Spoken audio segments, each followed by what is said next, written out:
Ang mga gawa, 28 na kabanata. At nang kami mga katakas na magkagayoy, napagtalastas namin na ang puloy tinatawag na Melita, at pinapagkitaan kami ng hindi karaniwang kagandahang loob ng mga barbaro, sapagkat sila'y nagsiga, at tinanggap kaming lahat dahil sa ulan niyaon at dahil sa ginaw.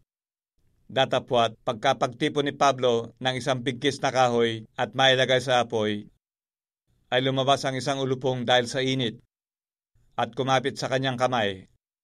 At nang makita ng mga barbaro ang makamandag na hayop na nakabitin sa kanyang kamay, ay nagsabi ang isa sa iba, walang salang mamamatay tao ang taong ito na, bagamat siya ay nakatakas sa dagat, gayunmay hindi siya pinabayaang mabuhay ng katarungan. Gayunmay, ipinagpag niya ang hayop sa apoy at siya ay hindi nasaktan. Ngunit kanilang hinihintay na siya ay mamaga o biglang mabuwal na patay. Datapwat, nang maluwat lang silang makapaghintay at nakitang walang nangyari sa kanyang anuman, ay nangagbago sila ng akala at nagsabing siya ay isang Diyos. At sa mga kalapit ng dakong yaoy, may mga lupay ng pangulo sa pulong yaon na nagangalang Publio, na tumanggap sa amin at nagkupkup sa aming 3 araw na may kagandahang loob. At nangyari, nararatay ang ama ni Publio na may sakit na lagnat at iti. At pinasok siya ni Pablo at nanalangin. At nang maipatong sa kanya ang kanyang mga kamay, ay siya'y pinagaling. At nang magawa na ito, ay nagsiparo naman ang mga ibang may sakit sa pulo at pawang pinagaling. Kami na may kanilang pinangaralan ng maraming pagpaparangal. At nang magsilayag kami, ay kanilang inululan sa daong ang mga bagay na kinakailangan namin. At nang makaraan ng 3 buwan, ay nagsilayag kami sa isang daong Alejandria na tumigil ng taginaw sa pulo, na ang sagisag ay ang magkapatid na kambal. At nang dumaong kami sa Siracusa, ay nagsitigil kami roong 3 araw. At mula dooy, nagsiligid kami at nagsirating sa Regio. At pagkaraan ng 1 araw ay humihip sa Timugan. At ng 2 araw ay nagsirating kami sa Puteoli, na do'y nakasumpong kami ng mga kapatid.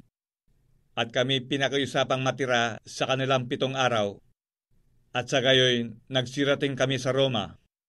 At buhat do'y pagkabalita ng mga kapatid, ay sinalubong kami sa pamilya ng Apio at sa 3 bahay tuluyan, na nang sila'y makita ni Pablo, ay nagpasalamat sa Diyos at lumakas ang loob. At nang mga kapasok na kami sa Roma, si Pablo ay pinahintulutang mamahay na mag-isa na kasama ng kawal na sa kanya ay nagbabantay. At nangyari, na nang makaraan ng 3 araw ay tinipo niya yaong mga pangulo ng mga Hudyo. At nang sila'y mga katipo na, ay sinabi niya sa kanila, ako, mga kapatid, bagaman wala akong ginawang anuman laban sa bayan o sa mga kaugalian ng ating mga magulang, ay ibinigay akong bilanggo buhat sa Jerusalem na mga kamay ng mga taga-Roma, na nang ako'y kanilang masulit na, ay ibig sana nila akong palayain, sapagat wala sa aking anumang kadahilanang marapat sa kamatayan. Datapwat, nang magsalita laban dito ang mga Hudyo, ay napilitang ako maghabol hanggang kay Cesar, hindi dahil sa mayroon akong anumang sukat na maisakdal laban sa aking bansa. Sanhi sa dahilang ito, tinawag ko kayo upang makipagkita at makipag-usap sa akin. Sapagat dahil sa pag-asa ng Israel, ay nagagapos ako ng tanikalang ito. At sinabi nila sa kanya, kami hindi nagsitanggap ng mga sulat na galing sa Judea tungkol sa iyo. Ninaparito man ang sinumang kapatid na magbalita o magsalita ng anumang masama tungkol sa iyo.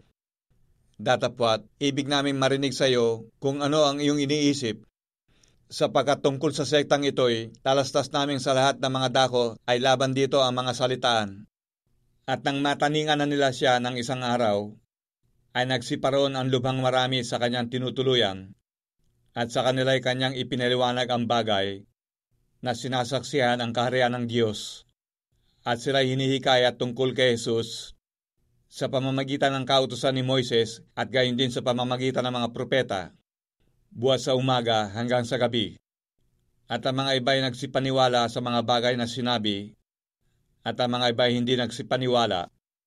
At nang sila hindi mangagkaisa, ay nangagsialis pagkasabi ni Pablo ng isang salita. Mabuti ang pagkasalita ng Espiritu Santo sa pamamagitan ng propeta Isaias sa inyong mga magulang, na sinasabi, bumarong ka sa bayang ito at sabihin mo, sa pakikinig ay inyong mapapakinggan, at sa anumang paraay hindi ninyo mapag-uunawa, at sa pagtingin ay inyong makikita, at sa anumang paraay hindi ninyo mamamalas, sapagkat kumapal ang puso ng bayang ito, at mahirap na makarinig ang kanilang mga tainga, at kanilang ipinikit ang kanilang mga mata. Baka sila'y mga kakita ng kanilang mga mata, at mga karinig ng kanilang mga tainga, at mga kaunawa ng kanilang mga puso, at muling magbalik loob, at sila'y aking pagalingin. Maging hayag nawa sa inyo na ang kaligtasang ito ng Diyos ay padala sa mga hintil. Sila'y makikinig naman.